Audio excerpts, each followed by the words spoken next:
challenge of cutting this into the middle. The challenge of moving inside within the tunnels with megalithic blocks that weighs tens of tons and a narrow piece. So we know, we calculated a block that weighs 50 tons, we will need at least 2,000 men. And there is no space. Little power box installed over here. So it was going to make all the difference. What we see here was not the bedrock, because you can't accomplish lots of work in the open with the right amount of people. Because to gather 2,000 people to drag a block of stone is not an impossible job. But to have this done inside the tunnel, that's crazy. So are all these in their original places? Yeah. Yeah. Now we know this is big. So we can see here one of the boxes in the Serapeum, rough, with the rough surface. If we follow the Egyptological way of polishing this one, then we will be having few men with sand and rocks polishing the surface. If this works anyway, there's still no space for these men to work. So when we see the other ones also inside the chambers, that's finished. How would this be finished if you don't have space for the people to be working around? Basic and simple question.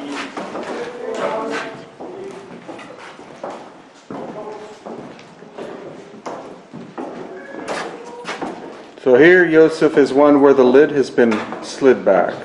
Yeah.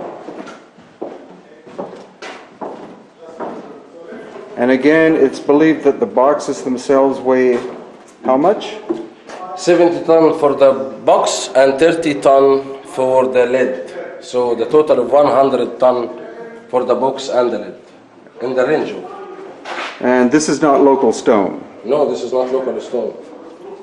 Where was it brought from, do you think? Not closer than Aswan, which is 1,000 kilometers from here. Well, as you've heard Yusuf say, the box and the lid, of which there are more than 20 of them, each one in its recess, weighs about 100 tons. The stone is from at least 1,000 kilometers away, and yet the official statement is that these were made during dynastic times, Late period. the late period, as burials for sacred bulls, the Apis bull. However, the level of tolerance and engineering and finish in this incredibly hard stone, which the dynastic Egyptians did not have the tools to shape it, tells us that we're looking at an older construction than what Egyptologists say, from probably several thousand years ago.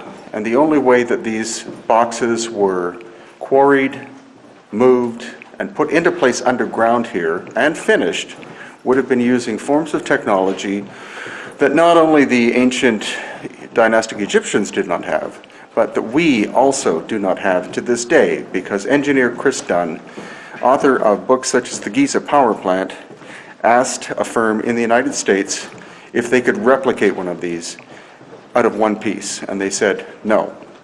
We require 4 pieces for the sides, 1 piece for the bottom, and another piece for the lid. So with 21st century technology, even with an unlimited budget, we cannot achieve this today. We don't talk about much. Uh-huh. We see this, the tunnel itself is Right. all carved in the bedrock. Right. So imagine if we turned off this light now, we're not going to be even able to see our palms right ahead of us. Right. So imagine that you are actually doing this, the challenge of this work in the dark. What you're going to be using? A flame? There is no even markings of anything dark. And there are no openings in the ceiling. Again, if you're doing this work in the open, it was going to be much less challenging. Dragging, if we're going to be dragging these megalithic boxes, at least the box without the lid is 50 tons. And you need around 2,000 men to drag this 50 tons, okay? And if we looked at the width of the tunnel, it's maximum 2 feet wider than the width of the box, like the one we see here. Yeah. And we already measured that before. So there is actually no space for even 500 people or 200 people to be there and doing the dragging part. And also lowering the box down into that it's housed at lower level. That's another challenge. Right. Because now you have to turn with it and then take it on a lower level, and we can see it's almost perfect, the space from all sides. Yeah. And there used to be other devices, I believe, in this place, which we can see that there is a carving in the wall to house something else. I believe it could be a false door, or what we know as the false door, which is another device that can possibly regulate frequency and sound, or create standing waves and controlling also the wavelength of sound frequency. So the only reason again and again that we date and relate and identify these boxes is according to the writings on it. And here in this case we find maximum 3 boxes with writings on them and more than 20 ones plain without writings. Right. And the one that the officials believe it's the most valuable one because it contains most of the writings has the worstest writing example that you can see, especially when you compare it with the surface of high-tech machining like the one we see. What Yusuf is saying, and what we'll see in this next segment, is the fact that the quality of the finished surface of the box itself is far superior to the actual writing or hieroglyphics on the surface. Many archaeologists believe that the surface itself, the shaping of the box, and the fine surface are contemporary with the writings, but that makes absolutely no sense because the writing is inferior. And if they had the technology to be able to do the cutting, moving, shaping, and finishing of the box, then they would have had the capability of elegant and eloquent carving of the hieroglyphics, and that's not the case. So clearly what you're looking at is you're looking at a super ancient series of these boxes, and later they were discovered by the dynastic Egyptians in situ, underground here, and the dynastic Egyptians carved the hieroglyphs on the surface. This is an example of recycling, of one culture creating something and another culture coming and adding their part to it. So this is where Yusuf is going to show us the difference between the surface of the box itself and the quality of the carving. Well, it really, Brian, doesn't require a professional to realize the difference between how sharp the cuts are and the surface is and how crude the writings are. Because in cases like what we see over here, for example, this is a marking of a primitive tool that could not even create a straight line on the surface. Right. That's so clear. It doesn't require even a professional in machining to see the difference in these surfaces. Look at that here, for example. There is a point here when the tool slid over because it was not sharp enough even to scratch the surface. Right here. That will happen when you use a tool that's not solid enough to conquer the surface of cyanide here. And the other mystery we see here, how this was polished. You see, the first time I looked at that, I saw many bent area like this.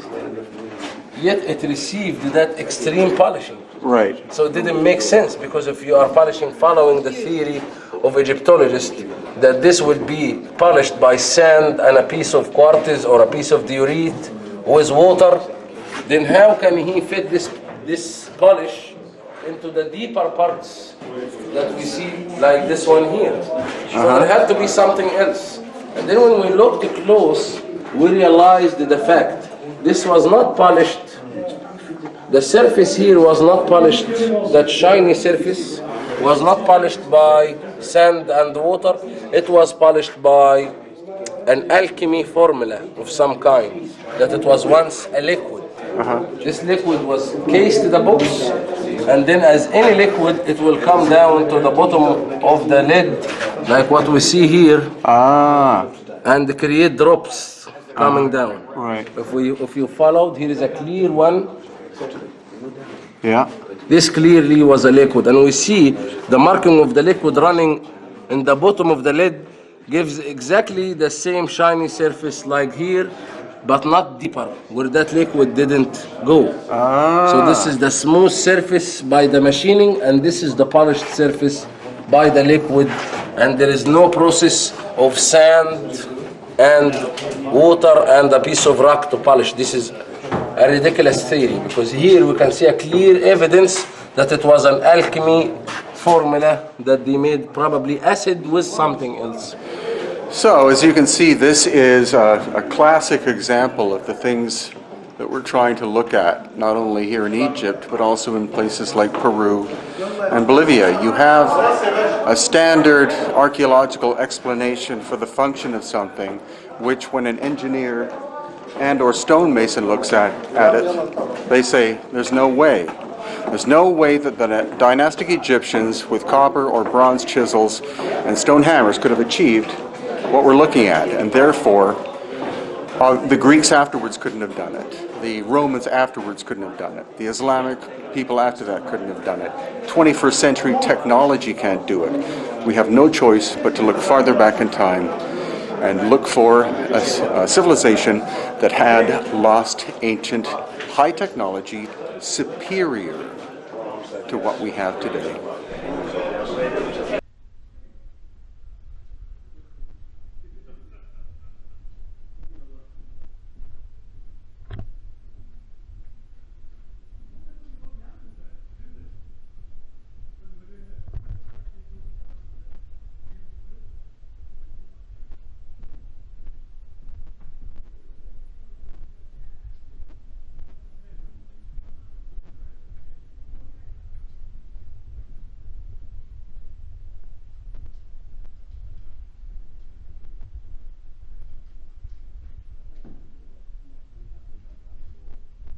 No.